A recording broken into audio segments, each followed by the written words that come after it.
आणि एक महत्त्वाची बातमी, 7 ते 8 वेळा निवडणूक लढलो, आता मला रस नाही असं वक्तव्य केलंय अजित पवारांनी।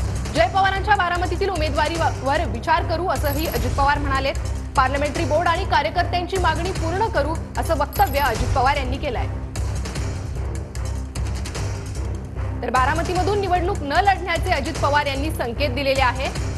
7 ते 8 वेळा लढलोय, आता रस नाही असं वक्तव्य अजित पवारांनी केलंय।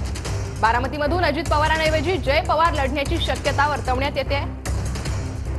तर जय पवारांच्या बारामतीतील उमेदवारीवर संसदीय मंडळ निर्णय घेईल असंही वक्तव्य अजितदादांनी केलंय। अजित पवारांकडून नव्या विधानसभा मतदारसंघाची चाचपणी सुरू आहे।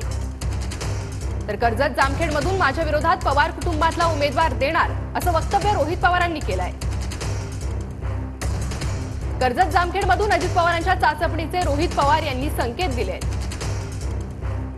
पवारांना बारामतीतून संधी दिली जावी असं जयदादांचं समर्थन म्हणतात। ठीक आहे, देऊया, शेवटी काही लोकशाही आहे। मला तर फार काही त्याच्यामध्ये रस नाही आहे, कारण मी 7-8 निवडणुका केलेल्या आहेत।